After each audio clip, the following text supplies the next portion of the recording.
Ninguna señal. Ningún rastro. Solo una selva que devora lo que entra, y nunca devuelve lo que se lleva. La última transmisión llegó a las 6:47 de la mañana. Un equipo de reconocimiento formado por 7 soldados de élite desapareció en un punto sin nombre del Amazonas peruano. El lugar marcado en el mapa era simplemente, Pasaje 47. Nadie había oído hablar de él. Nadie debería haber estado allí. Pero fueron enviados. Y no volvieron. Jason Statham interpreta a Max Draven, un excomando británico retirado tras una misión fallida en Siria. Silencioso, calculador y letal, Max lleva 3 años alejado del conflicto, hasta que recibe una llamada cifrada de un número que creía destruido. El mensaje era breve: están vivos. Necesitamos que vayas. En el pasaje 47 no hay coordenadas. No hay reglas. Solo hay leyendas, de un corredor oculto entre el narcotráfico, la minería ilegal y un antiguo programa militar sudamericano enterrado por gobiernos que ya no existen. Lo que parecía una operación de rescate, se transforma en una guerra de supervivencia donde Max no solo enfrentará a mercenarios con tecnología de última generación, sino también a sus propios fantasmas. Las fuerzas que controlan la zona no temen a la muerte. Porque ya han muerto. Lo que temen es a un hombre que no tiene nada que perder. Porque en un mundo donde los que mandan desaparecen cuerpos con un satélite y silencian voces con una firma, todavía queda alguien que lucha con los puños, que dispara con el corazón y que entra en la oscuridad, para sacar a los suyos. Y esta vez, no piensa salir solo. Las coordenadas no están en el mapa, pero las balas, sí. El helicóptero descendía entre la niebla densa como si el cielo escupiera humo. Max Draven no hablaba. Su mirada iba fija en el monitor térmico portátil que sujetaba con fuerza. Cada parpadeo rojo indicaba un calor humano. Cada apagón, una muerte. La selva los recibió con un silencio anormal. Ni grillos, ni aves, ni viento. Solo el roce de las botas contra el barro húmedo y el sonido lejano de lo que podría haber sido un lamento, o una trampa. El equipo de extracción estaba compuesto por 4 hombres que jamás habían operado con Max. Él tampoco lo saludó.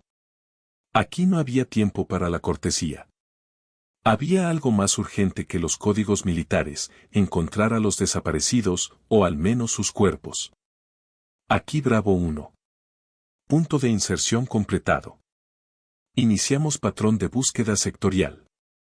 Dijo uno por radio. Max no respondió. Solo levantó la mano.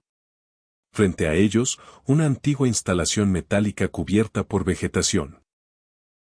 Abandonada, oxidada, pero claramente ocupada en secreto.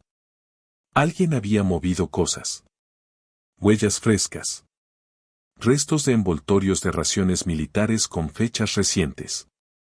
El lugar estaba activo. Pero vacío. Hasta que sonó el primer disparo. Uno de los hombres cayó de inmediato, la frente abierta por una bala silenciosa.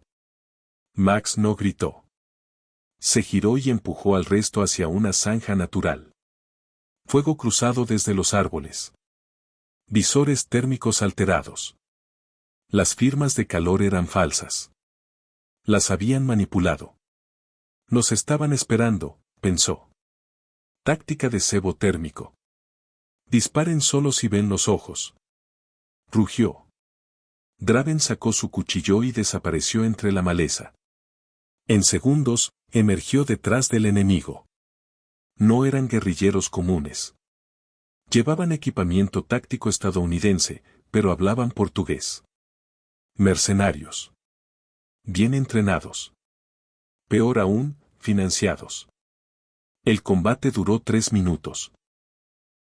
Suficientes para que Max matara a 3, capturara a 1 y extrajera un disco de datos de una tableta destrozada a patadas. ¿Quién les dio nuestras coordenadas?, preguntó mientras presionaba el cuchillo contra el cuello del prisionero. El hombre se rió, escupiendo sangre. No vinimos por ustedes. Vinimos por él. ¿Quién? El que todavía respira. El que los traicionó. El silencio volvió. Esta vez, más espeso. Max sabía que esa frase no era metáfora. Había alguien del equipo original que estaba vivo. Y que no quería ser encontrado.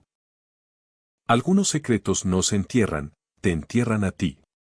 Max Draven llevaba al prisionero esposado como si arrastrara un cadáver que aún respiraba.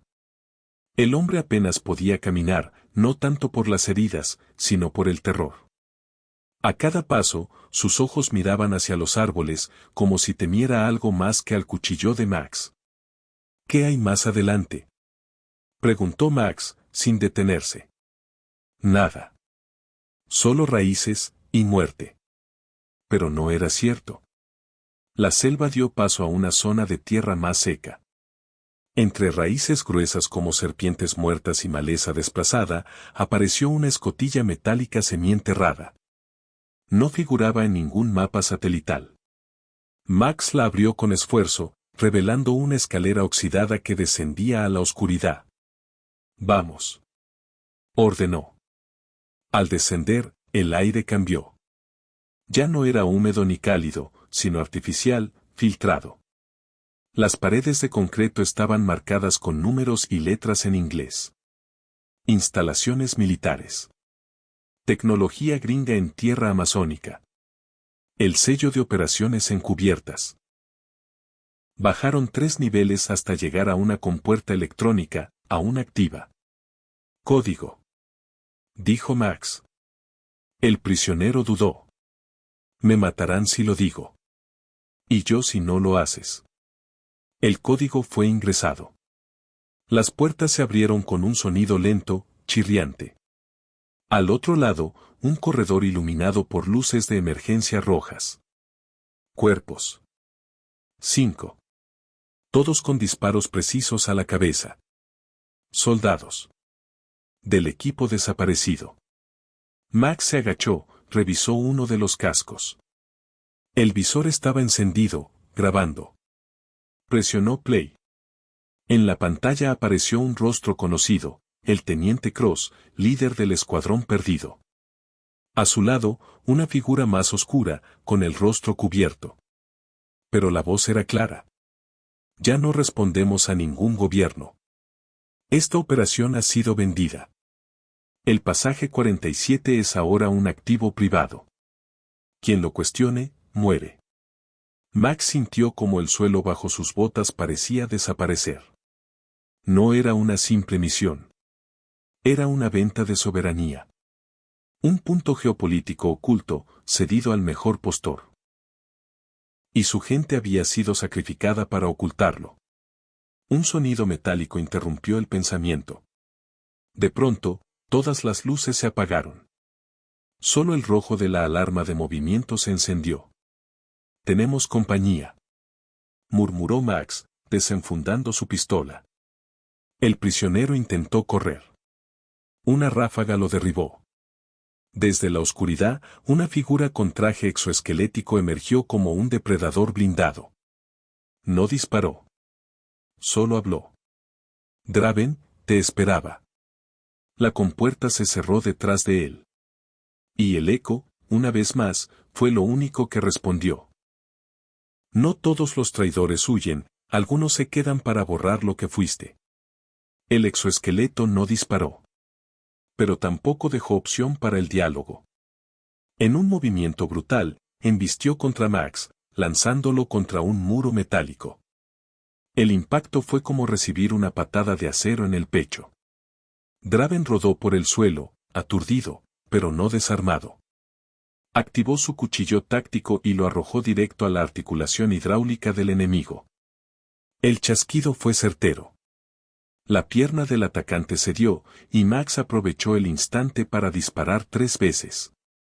El exoesqueleto cayó, humeante. Pero no estaba solo. Del fondo del pasillo, otras sombras emergieron. Armados. Coordinados. Uniformes sin insignia. Eran cazarrecompensas privados. No respondían a ningún país. Solo al dinero. Max activó el modo térmico de su visor. No necesitaba ver sus rostros. Solo buscaba una señal, el latido inestable de alguien que estaba allí, alguien que mentía. Entre la confusión, disparó a las luces de emergencia. La oscuridad fue su aliada. Cayó al suelo, rodó entre cuerpos y escombros, y emergió detrás de un panel eléctrico. Desde allí, liberó gas presurizado del sistema de ventilación. Segundos después, una chispa de su encendedor convirtió el pasillo en un infierno. 3 enemigos cayeron envueltos en llamas. Uno más escapó. Max lo siguió. El pasillo se estrechaba hasta una sala de control oculta. Y allí lo vio, una figura temblorosa, con una vieja boina militar en la cabeza. Era él. Cross. Susurró Draven. No tenías que venir. Esto no era para ti. Respondió el otro, sin levantar la mirada. Vendiste a tu escuadrón. No los vendí. Los liberé. ¿Sabes cuántas veces arriesgamos la vida por gobiernos que nos niegan al volver? Max apretó los dientes. No era tu decisión. Cross sonrió con amargura. En su mano, un detonador. Tampoco será la tuya. En ese instante, una descarga de electricidad atravesó el cuerpo de Cross. Desde la entrada, un dron de reconocimiento enviado por Max había ejecutado la orden. El traidor cayó al suelo, convulsionando. Max se acercó, le arrancó el detonador y lo miró a los ojos. Te vamos a sacar de aquí, pero no como un héroe. Cross, semi-inconsciente, apenas alcanzó a murmurar. El pasaje 47 no termina aquí. Y entonces Max entendió, esto era solo una de las entradas. Y alguien más había financiado la construcción de los otros túneles. No hay salida fácil cuando el agua también dispara. El sonido del agua parecía calmo, hasta que las hélices comenzaron a girar bajo la superficie. Jason se deslizó silenciosamente entre los árboles pantanosos del Amazonas, el fusil protegido bajo una lona mojada, los músculos en tensión. El río Negro no era solo una corriente de agua. Era un laberinto de canales custodiados por francotiradores, sensores térmicos y trampas artesanales que podían volar un bote en 1000 pedazos. Aquí no se navegaba, se sobrevivía. Habían captado una transmisión codificada, uno de los exploradores perdidos seguía con vida y enviaba una señal intermitente desde una cabaña flotante, marcada con pintura roja, la marca de los traidores. Jason no estaba solo. Lo acompañaban 2 excombatientes, viejos conocidos de la Legión, Tadeo, especialista en rastreo, y Rina, francotiradora letal y muda por elección. El viaje por el canal duró minutos eternos. Pájaros no cantaban. Caimanes no se movían. El silencio era total. Hasta que la primera trampa explotó. Una mina improvisada envió el bote por el aire. Jason reaccionó en milisegundos, cubriendo a Rina con su cuerpo mientras Tadeo caía al agua envuelto en llamas. No hubo tiempo para gritar. Desde los árboles, ráfagas de metralla comenzaron a llover. Eran piratas armados, mercenarios sin bandera. Jason emergió del agua jadeando.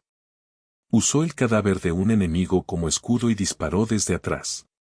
Rina trepó a un árbol con la agilidad de un felino y limpió la zona con precisión quirúrgica.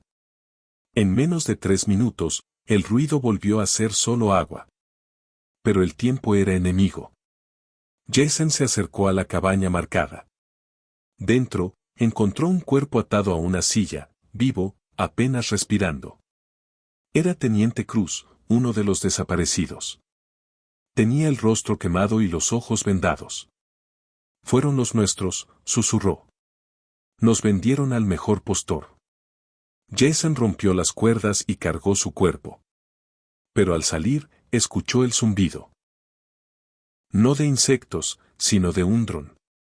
Una voz metálica se activó por altavoz: entreguen al prisionero o el río será su tumba. Jason no lo pensó.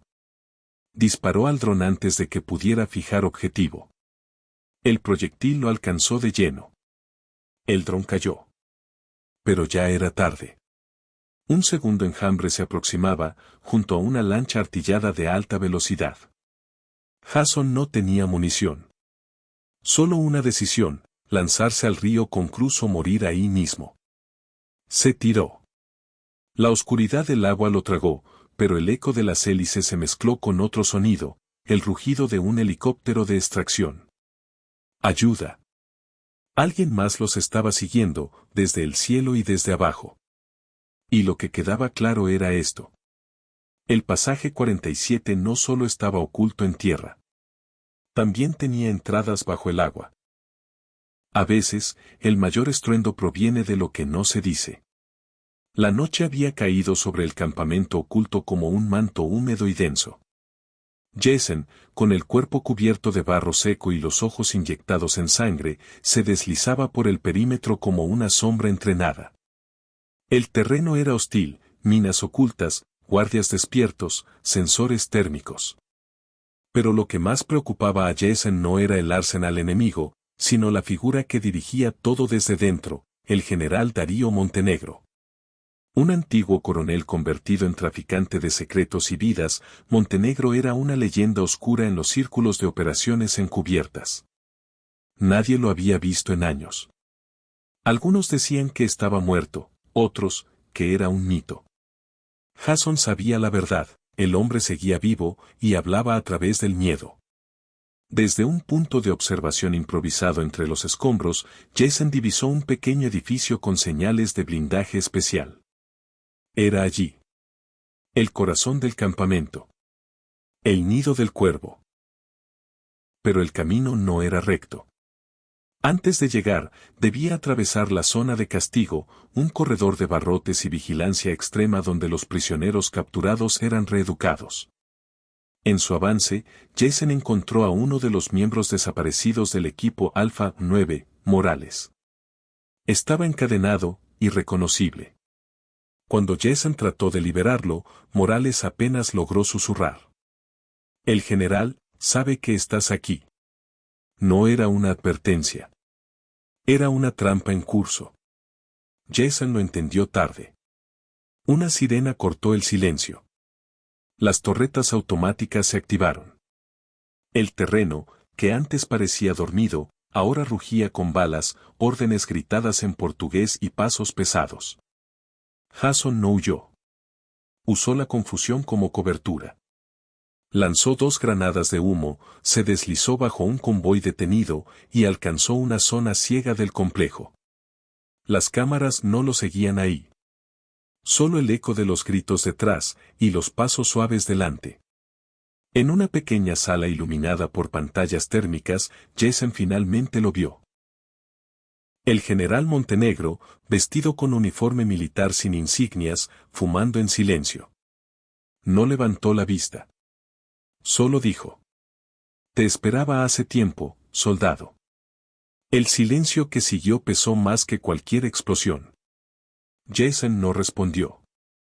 Sacó su cuchillo táctico y lo colocó sobre la mesa de mando. No era una amenaza. Era un duelo de voluntades. Un mensaje: esta guerra no era solo de plomo, era de decisiones. Y esa noche, uno de los dos debía romper el silencio. Cuando el enemigo te conoce por tu nombre, el silencio ya no es una opción.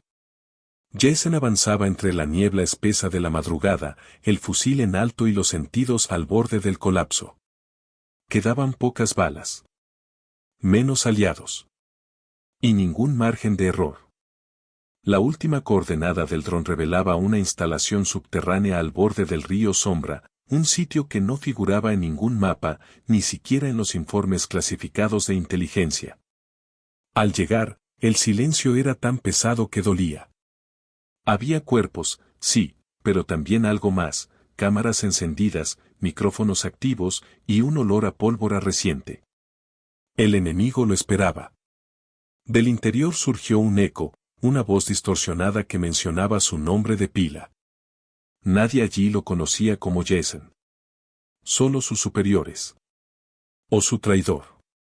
La operación se convertía en una cacería invertida. Las paredes del túnel revelaban imágenes de los desaparecidos. No estaban muertos. Estaban siendo utilizados. Pruebas de guerra psicológica. Implantes. Algunos de ellos incluso armados. Jason no podía dispararles. No todavía. Tenía que entrar más profundo, apagar el sistema, romper el ciclo. Una alarma se disparó. Uno de los soldados capturados lo había reconocido. En un instante, las luces rojas se encendieron y el infierno regresó. Comenzó un enfrentamiento a corta distancia, claustrofóbico, visceral. Cada bala contaba. Cada movimiento debía ser quirúrgico. Uno de los capturados, con lágrimas en los ojos y un fusil tembloroso, murmuró: «Tú eres el último que puede sacarnos de aquí». Jason se abrió paso hasta el núcleo de la instalación, donde halló una consola protegida por una clave biométrica. El sistema no era militar. Era personal. Un nombre en la pantalla: Cole Díaz. Su antiguo comandante. El traidor. En un acto final, Jason detonó una granada de pulso electromagnético, dejando el lugar sin energía. Los sistemas de control cayeron. Los soldados cautivos recuperaron el control mental. Pero las puertas también quedaron selladas. Solo una salida quedaba: el túnel de servicio inundado. Jason los guió en la oscuridad, cargando a los heridos, respirando con dificultad. Afuera, los esperaba el helicóptero de rescate. Cuando la luz del amanecer se reflejó en la selva, solo entonces respiró. Porque no todos salieron vivos, pero ninguno volvió siendo el mismo. Si te gusta nuestro contenido, no olvides suscribirte a nuestro canal y dejar tu me gusta para seguir apoyándonos. Activa la campanita para no perderte ninguno de nuestros videos. Gracias por acompañarnos.